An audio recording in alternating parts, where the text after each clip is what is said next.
87,000 वर्ष की समाधि लगी। एक तो चाहे पति ने कुछ नहीं कहा, लेकिन सती आखिर सती है, वो देवी है, वो समझ गए कि पति ने मेरा त्याग किया। तो एक तो पति ने त्याग किया, इसलिए ये दुख।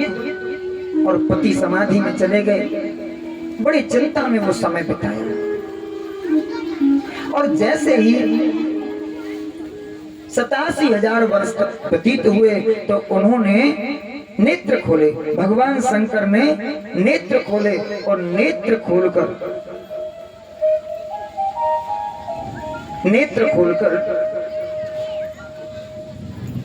जब सती ने देखा कि इनकी समाधि टूट चुकी है तो सती पास में आई और सती जी को आते देखकर भगवान शिव ने अपने सामने आसन दिया।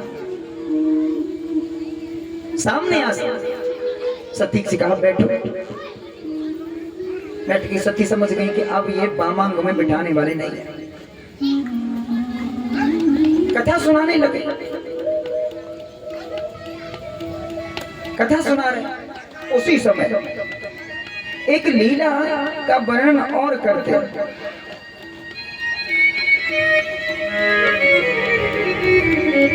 दक्ष लिए मुनि बोल सब करन लगे बढ़ जा,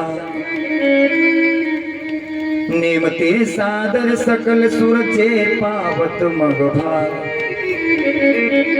सती के पिता ने एक यज्ञ का आयोजन किया और देखो ये यज्ञ सिर्फ शंकर भगवान का अपमान करने के लिए था, अपमान करने के लिए।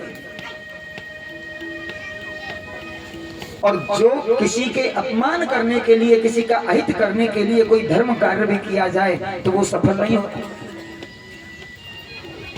रावण एक तो पाप किया, सीता जी का हरण किया, और दूसरा राम पर विजय प्राप्त करने के लिए देवी मैया का यज्ञ करने गए। तो राम ने कहा इसमें विघ्न डालो, इसके नष्ट करो। मेघनाथ का यज्ञ नष्ट कर दिया, जबकि यज्ञ में विघ्न डालना पाप है।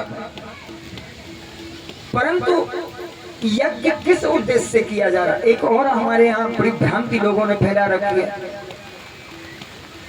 हमारे सनातन धर्म को तोड़ने के लिए लोगों ने कहा कि देखो राम भी शूद्रों से द्वेष करते थे। बोले कैसे जाना? बोले ऐसे जाना कि एक शूद्र था, सम्मुख तपस्या कर रहे थे, तो राम जी ने मार दिया। बोले तपस्या करने का धर्म नहीं है तुम्हारा, तुम शूद्र हो, बस ये झाड़ू पोंछा करो, इसलिए राम ने मार दिया। अरे बोले इससे पढ़ने से पहले, इस चीज को कहीं से सुनने से पहले पढ़ा कर। सभी हमारे जो निम्न श्रेणी के जो लोग हैं उनसे यही आग्रह करता हूं, पहले शास्त्र देखा करो। सम्मुख तपस्या कर रहा था, उसका उद्देश्य क्या था? बोले सशरीर स्वर्ग जाऊं, सशरीर स्वर्ग जाऊं, और बड़ी कठिन तपस्या कर रहा था। पेड़ पर उल्टा लटका हुआ था। उसकी कठिन तपस्या से अयोध्या में कुछ अपशकुन होने लगे, यहाँ तक कि एक ब्राह्मण का इकलौता बच्चा मरा। राम को पता नहीं था और उस ब्राह्मण ने आके कहा कि मेरा पुत्र मरा है, यहाँ तुम्हारे राज्य में कोई पाप हुआ। तो उन्होंने अपने दूत भेजे, तो दूतों ने कहा कि सम्मुख तपस्या कर रहा है, उल्टा लटक। तब राम जी गए। राम जी ने उससे आग्रह किया कि देखो तपस्या करना अच्छी बात है, और जिस उद्देश्य के लिए तुम तपस्या कर रहे हो ये तुम्हारा उद्देश्य पूरा नहीं हो सकता, क्योंकि हमारे पूर्व त्रिशंकु जब स्वर्ग में नहीं जा पाए तो तुम कैसे जाओगे? और ये भी नहीं कि स्वर्ग में जाना हो, स्वर्ग में भी सामान्य लोगों में नहीं रहना। तो बोले स्वर्ग में भी उनको उसको इंद्रासन लेना था। क्या ये भगवान ये कभी बर्दाश्त करते हैं कि इंद्र के सिंहासन को कोई छीन ले? इसलिए सम्मुख का वध करना पड़ा। वो शूद्र तपस्या कर रहा था, इसलिए नहीं, तपस्या करने का हक सभी को है। यज्ञ किया शिव अपमान के लिए, और सभी विमान जा रहे थे, देवता अपनी अपनी पत्नियों के साथ जा रहे थे। सती ने बहुत आग्रह किया और सती को समझाया, सती को समझाया भगवान शिव ने, देवी देखो हमारे लिए निमंत्रण नहीं है, सबके लिए निमंत्रण है, परंतु हमारे लिए कोई निमंत्रण नहीं है, इसलिए तुम वहां जाने की जिद मत करो। लेकिन सती बोली आखिर हमारे लिए निमंत्रण क्यों नहीं है? निमंत्रण तो आया होगा, कोई दूत ही भूल गया होगा। शंकर भगवान ने तब बताया कि उनका जो पहले यज्ञ जो किया था उसमें हमारा कुछ मनमुटाव हो गया यज्ञ, इसलिए हमसे तुम्हारे पिता का द्वेष है। उस द्वेष के कारण उन्होंने तुम्हारी सभी बहनों को बुलाया, लेकिन तुमको निमंत्रण नहीं दिया। सती बोली फिर तो भगवान हमको अवश्य आज्ञा दो, मैं जरूर जाऊंगी, क्योंकि मैं पिता को समझाऊंगी और पिता जरूर तुमको लेने के लिए आएंगे, सम्मान से मैं जाऊंगी, राजीनामा कराऊंगा। बहुत जिद की, भगवान शंकर ने कहा नहीं मानती तो जाओ।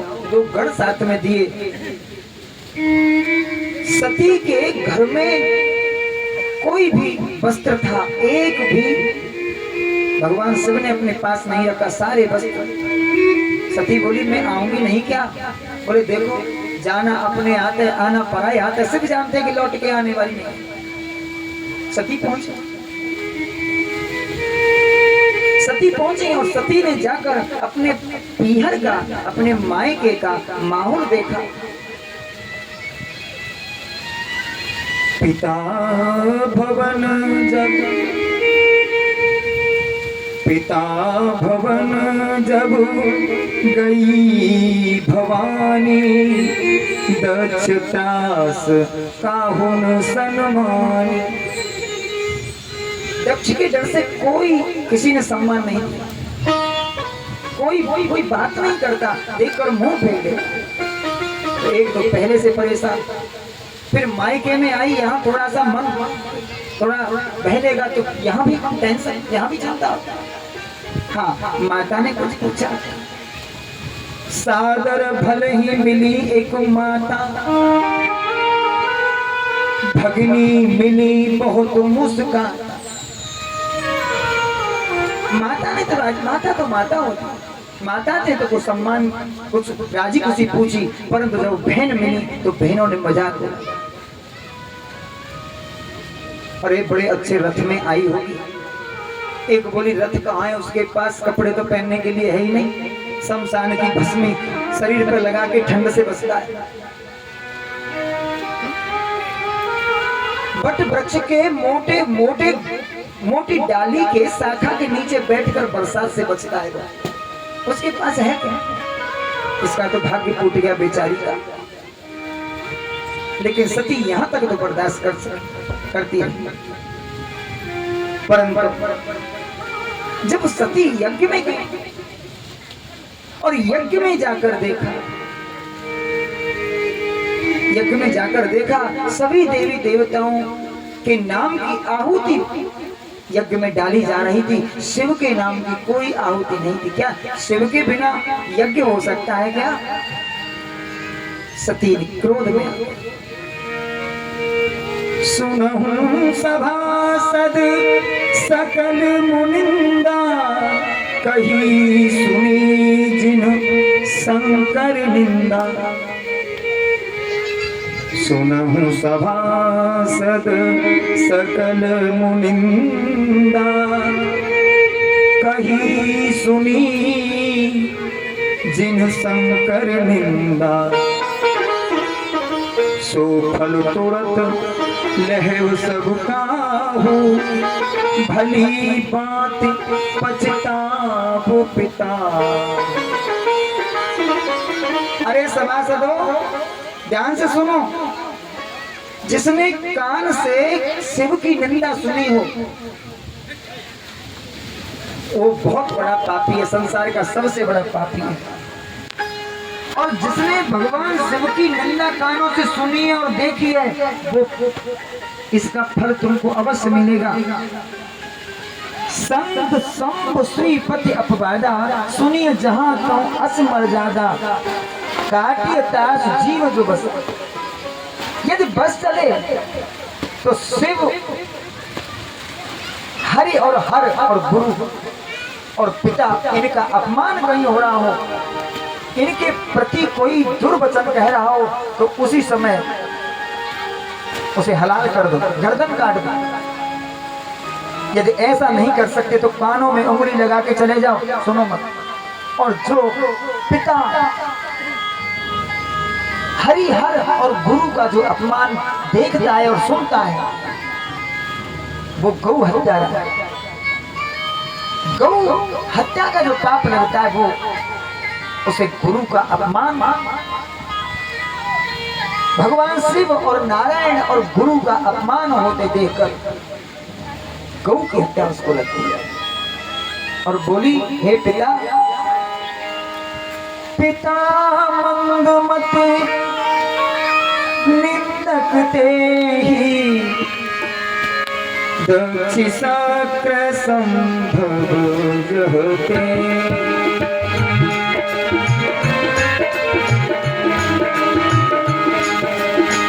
पिता मंगमते निंदक तेहि, दक्षिशाक्र संभव जहते।